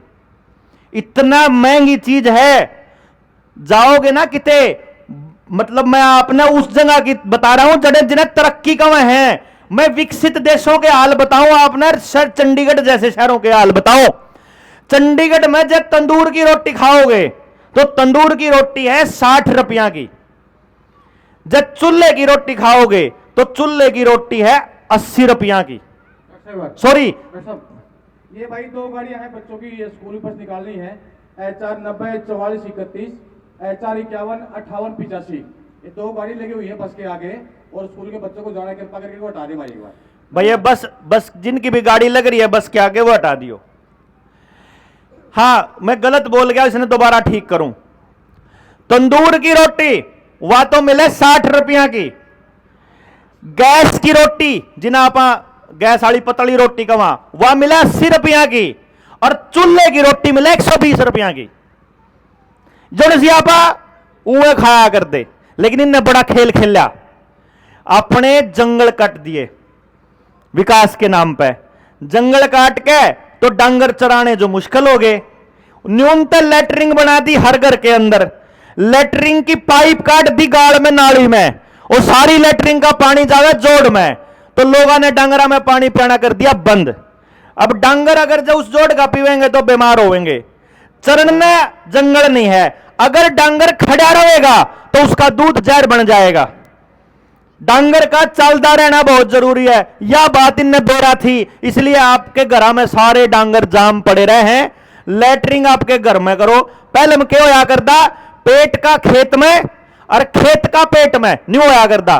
खेत का पेट में आपा खाया कर दे घरा, आ गया कर दे बाहर। आजकल के बालक खावे बाहर, आगन आवे घरा। यो काम कर लिया आपने, कपी उल्टी राई, ना पानी पीने का तरीका छोड़ा, ना बैठने का तरीका छोड़ा, ना खान का, ना बनान का, ना पैरन का, ना ओढ़न का, सारे तरीके बदल दिए। आपको मैं बताऊं, चूल्हे के ऊपर अगर रोटी बनाएगी मां, अगर नीचे बैठेगी तो गोड्डे छाती के और पेट के आगे अड़ जावे हैं। तो जो पेट का जो गर्भाशय का सिस्टम है वो बचा रहा है, लेकिन जो गैस पे खड़ा होकर बना हुआ है ना, एक तो उस गैस जो रसोई है उसमें दताड़ बने। पहले की रसोई बाहर होया करती, दताड़ नहीं बना करती, गर्म नहीं होया करती। और जो चूल्हे का जो सेल्फ का वो जो हाइट है, उसकी जो ऊंचाई है वो ऐसी होती है कि जो चूल्हे की जो उसकी गैस की जो आंच है वह सीधी मां के पेट पे लग गए है। उस टाइम पे, जिस टाइम पे पीरियड्स का टाइम हुआ है, जब वो मासिक धर्म का टाइम हुआ है, उस टाइम पहले शरीर में इतनी गर्मी हुआ है। अगर रसोई की गर्मी और आ जाओगी तो गर्भाशय का कैंसर होगा। यह बात इनने बेरा थी, या गैस जाए ते दी गई थी। उज्ज्वला योजना में न्यू कौन था, अख्तारी आंख्या की बहुत चिंता थी इन्हें। आंख्या की चिंता होंगी तो चश्मे फ्री में देवे थे। और बाकी सियासत का तो यो हाल होया करे, पहले आंख फोड़ा करे फिर चश्मे दान दिया करे, पहले नंगड़ बनाया करे फिर कंबल दिया करे। इनका तो यो एक काम होया करे। तो पहले नाश करेंगे और फिर नु कहेंगे थारे खातर करन लाग रे। 5-5 किलो अनाज लेने खातर आ जाओ, लाइन में लाग जाओ। 5 किलो अनाज गांव में मिला है ना, अगर किसी ने पूछ के देखियो, सारे अनाज पे केमिकल छिड़क के देवे, कैंसर होने वाला। डांगर भी खावेंगे तो सारा कुणबा कैंसर होगा। इन्हें फेंक दो। जो भी फ्री की चीज मिली है आज तक उसने नाश करा है, चाहे पेस्टिसाइड हो, चाहे यूरिया हो, चाहे हाइब्रिड बीज हो, और चाहे बुढ़ा ने मिलने वाली पेंशन हो। इस देवीलाल ने जो नाश करा, घर तोड़ दिया इन्हें। 100 रुपया पे पूरे परिवार नाश हो जाया करते। अरे बुढ़ा बोले, बुढ़े ने मरोड़ है पिलसन की, अच्छा तेरे 100 रुपया पे इज्जत करांगे क्या हम तेरी? अरे हमारा तो कल्चर है बुजुर्गों की सेवा करना। 100 रुपये इज्जत कौन करवाया कर दे? 3000 रुपये 10,000 कौन इज्जत करवावे? हमारा आचरण इज्जत करवावा है। हम जो सिद्धांतों पर लड़ा वो इज्जत करवावा है। रुपया इज्जत कौन करवांदा?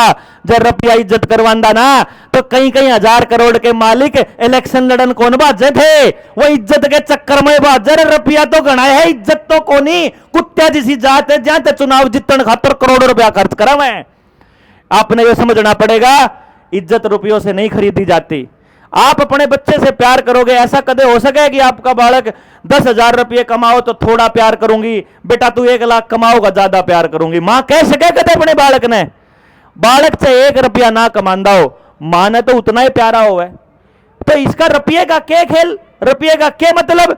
रुपया ये लाया गया आपके परिवारों को तोड़ने के लिए।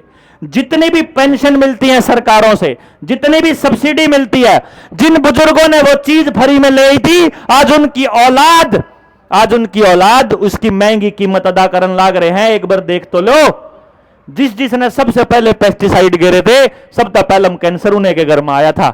जिसने भी, जिसके घर में तक गायें गई थी, जिसके घर में तक गऊ गई थी, समझ लियो सब तक पहलम घर न्यारा होया था। मारे जिब डांगर बिकन लाग गए ना, मारा घर में, मैं बताऊं आपने, मेरे दादा की बात मेरे याद है। मारे वो मलाई खान की आदत थी, सांझ वाली लाल मलाई मेरे दादा ने 4 बजे पाछे।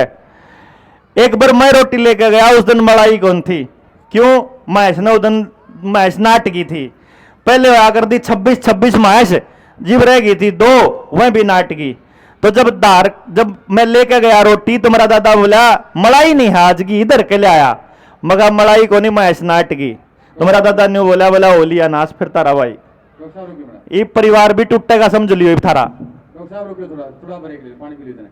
ये जो भाई बाहर से आए हैं ना, खाने की व्यवस्था है, खाना खाए बिल्कुल। जो भी बाहर से कोई भी आया है, खाने की व्यवस्था है, खाना खा के ही जाइए। और ये बेटे लुगाई कर चल रही काम की बात, तो ये भाई काम उठने लगे ना, होलिया पूरा होलिया हाँ लगभग होलिया। खाना खा के जाना भाई, सभी बिना खाए कोई नहीं जाए।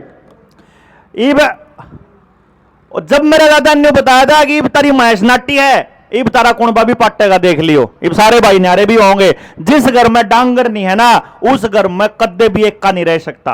और जिस घर में गाय नहीं है, उस घर में बीमारी आवे।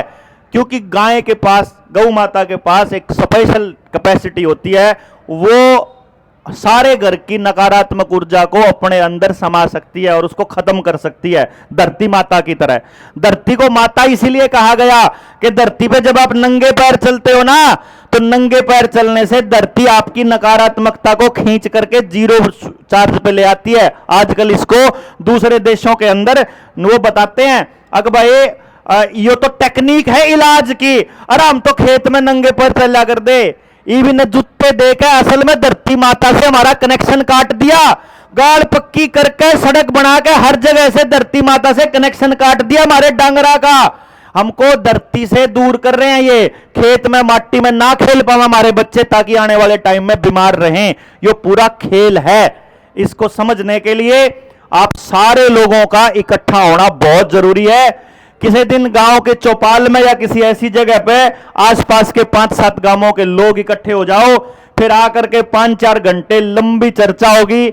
आज का दिन भाई राजीव दीक्षित को समर्पित है, और जो भारत को भारतीयता के आधार पर स्थापित करने का उनका सपना था, उस सपने को लेके जनता सरकार मोर्चा चला हुआ है।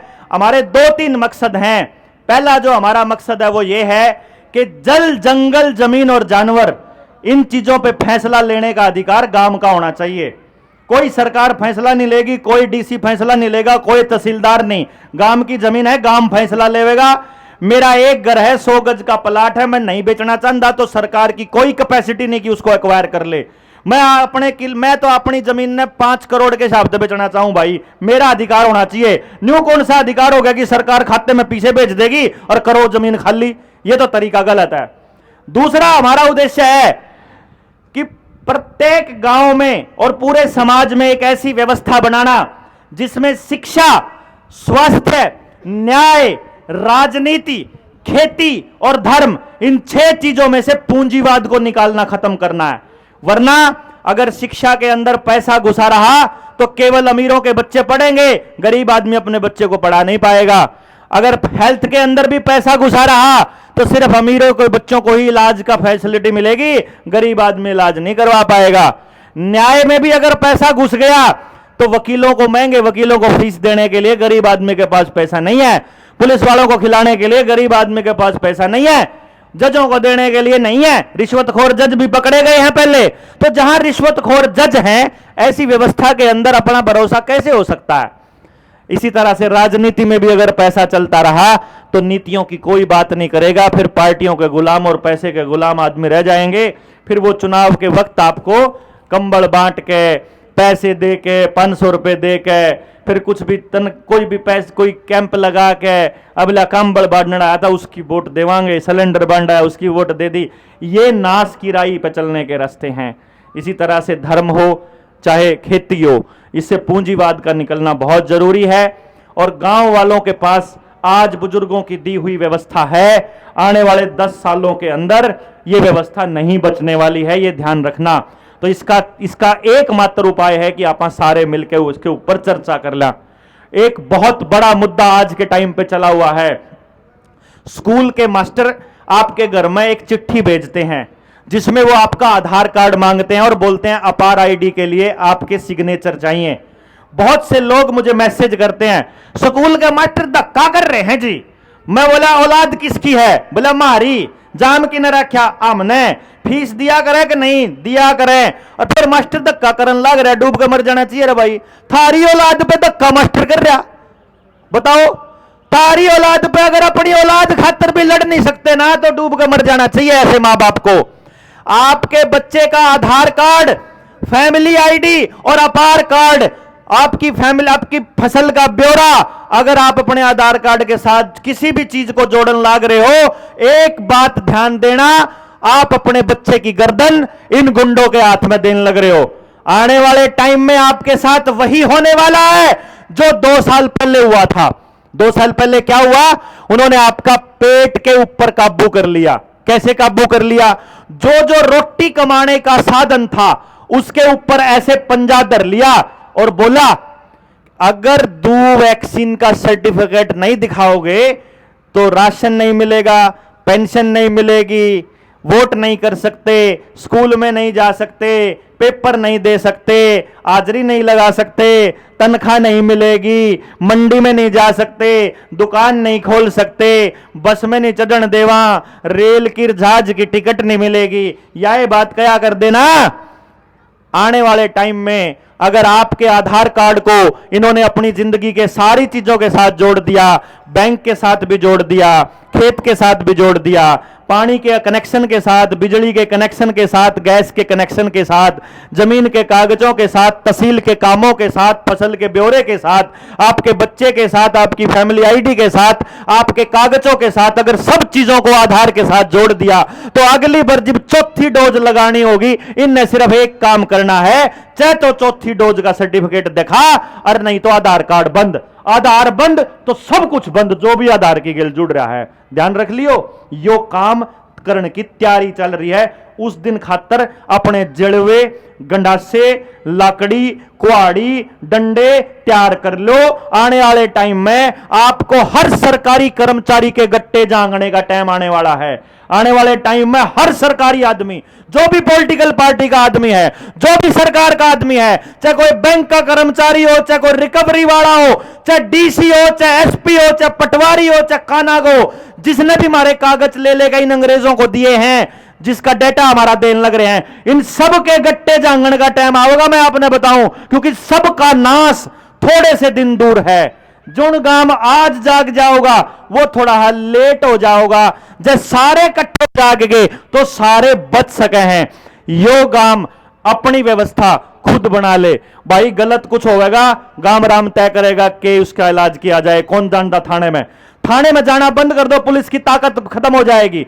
पुलिस की ताकत खत्म हो जाएगी, चालान करने की औकात खत्म हो जाएगी। बैंकों से अपना पैसा मांग लो, हमें रुपया चाहिए, कुछ मत करो भाई, ज्यादा कुछ मत करो। 100 रुपए का नोट लेकर जाओ बैंक में और मैनेजर को बोलो यह एप्लीकेशन रही, इस एप्लीकेशन में लिख दो मैं धारक को 100 रुपए अदा करने का वचन देता हूं। यह वचन गवर्नर ने दे रखा है, मैं अपने रुपये लेने आया हूं, गवर्नर पता मेरे रुपये मंगवा के दे दे इस नोट के बदले। नोट के बदले नोट नहीं चाहिए, रुपया चाहिए। जिस दिन बैंक वाला अपना रुपया लेने चले जाओगे उस दिन सारे बैंक भाग जाएंगे। वो आपकी रिकवरी करना तो छोड़ दो, दूर की बात है, अपने दफ्तरे बंद करके भाग जाएंगे। जिस दिन आपने किसी पुलिस वाले को यह टोक दिया तेरी क्या औकात है, उसकी क्या औकात है, पुलिस की क्या औकात है? पुलिस की औकात न्यायालय के ऊपर है, कोर्ट के ऊपर। कोर्ट में जाना बंद कर दें तो आपा सारे जने एक तय कर लिया भाई अपने फैसले गांव में कर लेंगे, जितने जितने मुकदमे होने लाग रहे सारे मांग लो। पुलिस की ताकत खत्म, सड़क पे चल दे, तू चालान क्या के नाम का काटेगा? मेरे सिर पे हेलमेट कौन पहन रखा? अरे मेरा सिर मैं तो फड़वाना चाहूं भाई, तेरे की समस्या है। बताओ, किसी पुलिस वाले तो इतनी पूछने की हिम्मत होनी चाहिए ना भाई, तने बेल्ट कौन ला रखी, कौन ला रखी? बता भाई, तने मेरी इतनी चिंता है, मेरे पे इतना कर्जा यू भी तार दे तू, तने मेरी इतनी चिंता हो तो मेरा घर में नाश हो रहा यू कर दे, मेरा कैंसर हो रहा यू भी कर दे। अरे पूछना तो शुरू करो इनसे। ये जल्लाद हैं, जल्लाद, रिश्वतखोर लोग हैं, जमीर मरे हुए। जिस टाइम इन्हें सच्ची बात बताया कर देना, यू मुंह पे मास्क लगाने तक के फायदा है। पुलिस वाले ने कहा कर दे, बात तो ठीक कह रहे हो बलारा जी, पर हम तो नौकरी करा मारा के।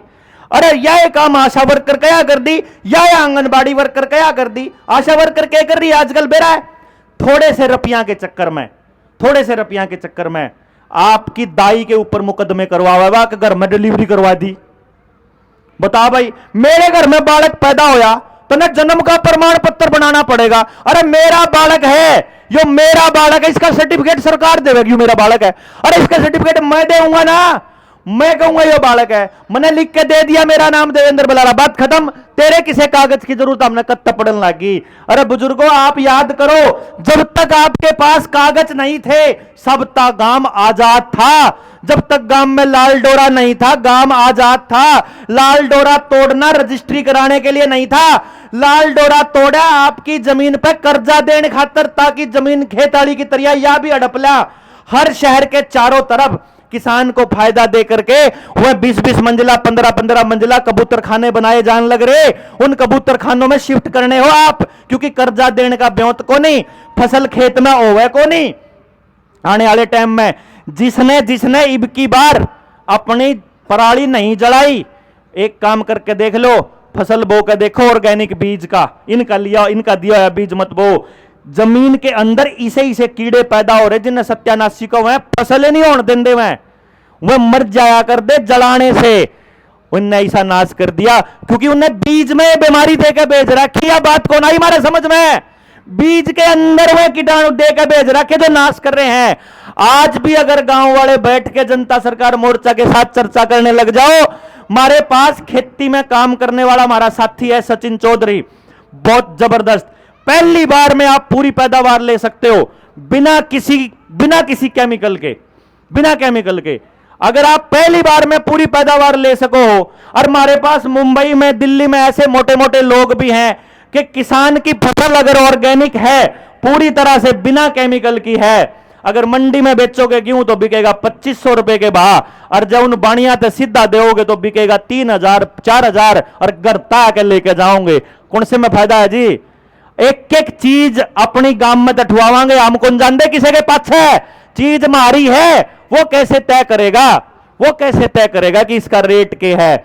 जिस दिन गामाड़ा गया बात समझ में आ गई, बालक मारे, गांव मारे, पंचायत मारी, नियम मारे चलेंगे, किसी अंग्रेजों के गुलाम किसी सरकार के नहीं चल दे, क्योंकि भारत सरकार हम है, हम। पता है क्या आपको? नहीं मालूम है तो मैं आपको बता देता हूं, चपड़ासी से लेकर राष्ट्रपति तक तनख्वाह लेते हैं जी, लेते हैं कि नहीं लेते? एमएलए, एमपी, मंत्री, सीएम, पीएम सारे तनख्वाह ले हुए। तनख्वाह लेने वाला होता है कर्मचारी, इनको बोलते हैं OIGS, on India government service. ये सर्विस पे काम करने वाले नौकर हैं। मालिक कौन है? जो तनख्वाह देता है। देता कौन है? हम देते हैं कमा कमा के इनको तनख्वाह। तो असली सरकार हम हैं, ये सरकार नहीं है। इनको आपने कभी किसी आदेश में कदे भी साइन होया देखा कि सरकार कौन है? सरकार के मंत्रालय में भी सचिव के साइन होके आते हैं, कभी भी सरकार के साइन होके नहीं आते। ये नुके सरकार का आदेश है। अरे बोलो, सरकार आपा है, हमने तो आदेश दिया है को नहीं, ये तो नौकरा के आदेश है, नौकर के आदेश आपा मानने लग रहे। कमाल की बात है।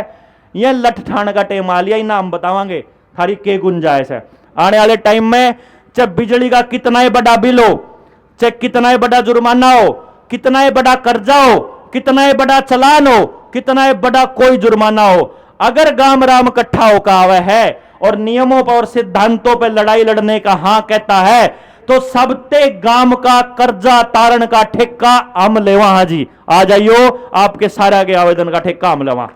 लेकिन आपको सवाल पूछना पड़ेगा खड़ा होकर के, पहले तो हम समझावांगे गांव में आके कि यो कर्जा क्यों कर तारांगे, हम न्यू तारांगे। पहले हम तो न्यू बताओ तम न मारती कर्जे में जो दिया है वो के है। कबाड़ दिया है तो कबाड़ ले जा, रुपया दिया है तो रुपया ले जा। क्यों जी, गलत तो नहीं कह रहा? तुमने पर्ची नकली छाप के दी है तो हम कागज पे लिख देंगे मैं धारक को 100 रुपया अदा करने का वचन देता हूं, ले जा। जब तुमने भी न्यूए छाप रखी है तो हम भी न्यूए छाप की दे देंगे अपने घर में फोटो स्टेट करके ना। और जब तुमने नियम तो छाप रखे हैं तो फिर उसके बदले का रुपया मारती दे के दिखाओ। पहले हमारे 100 रुपया की टेस्टिंग कर दो, हमारे 100 रुपया के बदले हमारा सोना दे के दे दो। अगर रुपया असली है तो उसके बदले का सोना आरबीआई से अपने को मिलेगा। अगर नकली नोट देकर हमारी असली धन लेने की कोशिश चल रही है, यह काम जनता सरकार मोर्चा नहीं होने देगा। भाई देखो, राजीव भाई ने जगाने की कोशिश करी थी, उसको भी निपटा दिया। भगत सिंह और राजगुरु सुखदेव और भी लड़ाई लड़ने चले थे, वो कॉम्प्रोमाइज नहीं करे थे। गांधी और की तरह, नेहरू और की तरह उन्होंने नहीं कहा था कि बीच का रास्ता अपनाए। वो कहेंगे ना, चोरों की सरकार नहीं चाहिए, बात खत्म, बस बात खत्म, सिंपल। नहीं चाहिए, नहीं चाहिए भाई। नेताजी सुभाष चंद्र बोस ने बोला नहीं चाहिए तुम्हारी सरकार, तुम्हारी बनाया हुआ कोई कानून चाहिए नहीं, हमारे पास अपने कानून हैं, हम अपनी सरकार बना लेंगे। ये बात कहने वाले प्रत्येक व्यक्ति को मार दिया इन लोगों ने, प्रत्येक व्यक्ति को। या ये भाषा आजकल मैं बोलने लग रहा हूं, जनता सरकार मोर्चा वाले बोलने लग रहे हैं कि मेरा देश है, मेरा गांव है, मेरे बच्चे हैं, मेरा जीवन है, मैं तय करूंगा कौन से नियम जीऊंगा, तुम्हारे बनाए हुए नियमों से मैं क्यों चलूंगा। यह बात तो आप कह सकते होंगे जी। जिस दिन आप गांव राम खड़े हो गए, इनकी औकात खत्म। सरकारी नौकर की तरफ देख कर थू, मैंने तो नियम बना रहा क्या जी, मैंने तो नियम बना रहा क्या कि नौकर की तरफ देख दे ही आप तो नहीं कहा अगर अच्छा नौकर है, बड़ा है छोटा, नौकर की तो कुछ होंदी है नहीं, नौकर तो गुलाम होवे।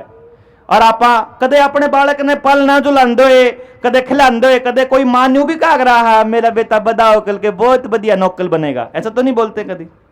कोई बड़ा आदमी बनने की कमा, कोई बड़ा काम करने की, बड़ा काम यो है व्यवस्था परिवर्तन। अपनी व्यवस्था हम खुद बनाएंगे, अपने बच्चों को हम खुद बचाएंगे। तो जो जो लोग अपनी इस मुहिम में शामिल होना चाहते हैं, जो जो दूर दराज से और भी शामिल होना चाहते हैं, जनता सरकार मोर्चा के साथ जुड़ने के लिए हमारा नंबर है 9518170000। जीरो आगे लगा करके सेव करोगे तो व्हाट्सएप भी आ जाएगा, मेरे पास रहता है। आप एजुकेशन की ट्रेनिंग सीधा भी मांग सकते हो कि एजुकेशन की ट्रेनिंग चाहिए, और आपके गांव के लोग जो हैं वो फौजी साहब हैं या रोहतास भाई, आप उनसे संपर्क कर सकते हो। बल्कि पूरे जिला जो हिसार है उस जिले के लोग अगर संपर्क करते हैं तो रोहतास भाई का नंबर वो बता देंगे आपको। और फिर उसके बाद आप इस मुहिम को गांव मतलोडा से स्टार्ट करके पूरे के पूरे हरियाणा और फिर उसके बाद पूरे देश के अंदर आगे लेके जाएंगे। इस उम्मीद में मैं आज की अपनी बात यहां समाप्त करता हूं, और उस उम्मीद के साथ कि आप सब लोग इस व्यवस्था परिवर्तन की मुहिम में जुड़ के अपना अपना योगदान देंगे। जय हिंद, जय भारत, बहुत बहुत धन्यवाद। बहुत बहुत धन्यवाद मल्हारा जी। ये जनता सरकार मोर्चे से जुड़ने के लिए तो डॉक्टर साहब नंबर आपको बता दिया। अगर कोई साथी डिस्ट्रिक्ट हिसार का है और इन चीजों से परेशान है